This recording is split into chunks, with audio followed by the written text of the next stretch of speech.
안녕하세요, 이현주 변호사입니다. 이번 영상에서는 관리단 집회에서 사용되는 위임장에 수임인란을 관리업체가 보충하여 작성한 경우에 그 위임장이 유효한지에 대해서 알아보도록 하겠습니다. 위임장의 수임인란을 관리업체가 보충하여 작성한다는 이야기만 들어보시면 어떤 상황인지 쉽게 이해가 안 되실 수 있습니다. 그런데 이 쟁점은 사실 굉장히 많은 관리단 분쟁에서 공통적으로 등장하고 있습니다. 그리고 많은 건물들에서 구분 소유자들이 이 부분 때문에 관리단을 구성하는 데 있어 애를 먹기도 하고 있습니다. 먼저 관리업체가 수임인란, 즉 대리인란을 보충하여 작성한 위임장이 어떻게 등장하게 되는지부터 그 배경에 대해 먼저 설명드리도록 하겠습니다. 제가 지난 영상들에서 여러 번 설명드렸던 것처럼 많은 건물들에서 입주 초기에는 높은 관리비, 부실한 건물 관리 등의 문제들이 많이 발생합니다.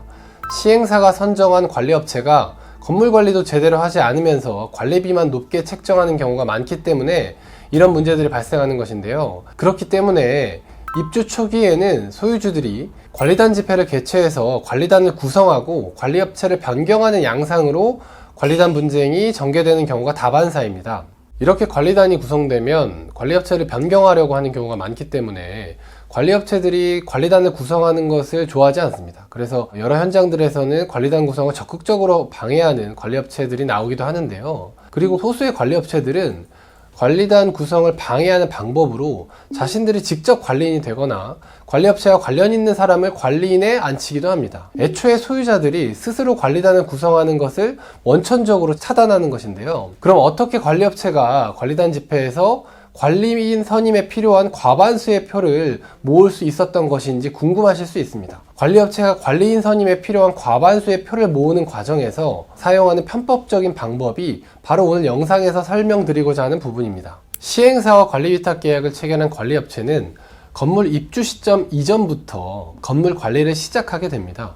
그래서 관리업체는 시행사를 대신해서 입주 절차를 주관하는 경우가 많은데요. 이때 관리업체는 구분 소유자들에게 키를 불출하면서 소유자들로부터 여러 가지 서류들의 사인을 받습니다. 그런데 여기에 위임장도 같이 껴서 받는 것입니다. 즉 관리업체는 키 불출 과정에서 수임인란, 즉 대리인란이 비워져 있는 위임장에 소유자들로부터 사인을 받아서 그리고 나중에 수임인란에 관리업체 쪽 사람의 인적사항을 추가로 기재하고 이 위임장을 관리단 집회에서 사용해서 자신들이 원하는 사람을 관리인으로 선임시키는 것입니다. 그러나 관리업체는 소유자들에게 위임장에 사인을 받는 과정에서 여기에 사인을 하면 수임인란은 관리업체가 알아서 채워 넣겠다. 그래서 알아서 채워 넣고 위임장을 의결권으로 행사하겠다 라는 설명을 하지는 않습니다.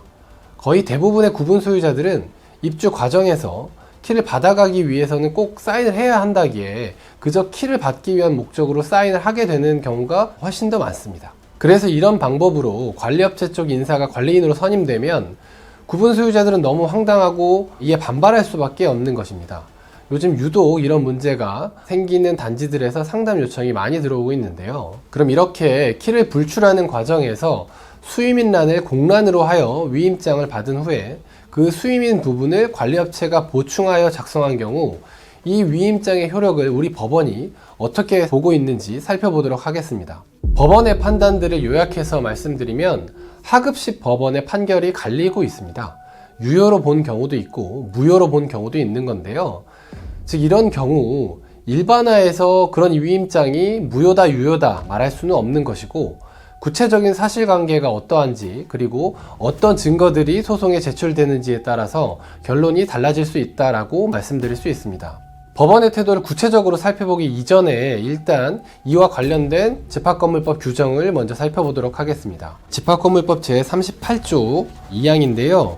의결권은 서면이나 전자적 방법으로 또는 대리인을 통해 행사할 수 있다라고 되어 있고요. 제4항은 제1항부터 제3항까지 규정한 사항 외에 의결권 행사를 위해서 필요한 사항은 시행령으로 정한다 이렇게 되어 있습니다. 그래서 대리인에 의한 의결권 행사에 관한 내용은 시행령에 대부분 규정되어 있습니다. 시행령 제15조를 보시면 제1항 대리인은 의결권을 행사하기 전에 의장에게 대리권을 증명하는 서면을 제출해야 한다라고 규정하고 있고요. 제2항은 대리인 1인이 수인의 구분 소유자를 대리하는 경우에는 구분 소유자의 과반수 또는 의결권의 과반수 이상을 대리할 수 없다라고 되어 있습니다. 대리인에 의한 의결권 행사, 즉 위임장을 통해서 의결권을 행사하는 것과 관련해서는 방금 보신 규정들이 집합권법 규정의 전부입니다. 그리고 이제 판례가 제시하는 판단 기준을 한번 살펴보도록 하겠습니다. 위임장의 일부를 사후에 그 작성한 사람이 아니라 제3자가 보충한 경우에 그 위임장이 효력이 있느냐, 이 부분에 대해서 대법원은 이런 판례 법리를 형성하고 있습니다. 대법원 판례 법리를 같이 보도록 하겠습니다. 밑줄 친 부분을 보시면 일단 문서의 내용 중 일부가 사후 보충되었다는 사실이 증명된 다음에는 그 백지 부분이 정당하게 위임받은 권한에 의해 보충되었다는 사실은 백지 부분의 기재에 따른 효과를 주장하는 당사자가 이를 증명할 책임이 있다. 다음 밑줄 친 부분을 같이 보시면 채권자가 본인 겸 채무자의 대리인으로서 금전 소비 대차 계약 공정증서의 작성을 촉탁할 경우 그 촉탁에 관하여 대리권을 수여하는 위임장을 교부한 사실이 있다는 것만으로 그 위임장에 기재된 채무의 금액이나 이율 변제기 등에 대해 사전에 그 내용대로 합의한 사실이 있다거나 채권자가 보충할 권한을 위임받았다고 쉽게 인정할 것은 아니다. 그리고 특히 백지 보충된 부분이 정당한 보충 권한에 의해 기재된 것이라는 점은 채권자가 증명해야 된다 라고 되어 있습니다. 방금 살펴보신 대법원 판례 법리를 요약하면 이렇습니다.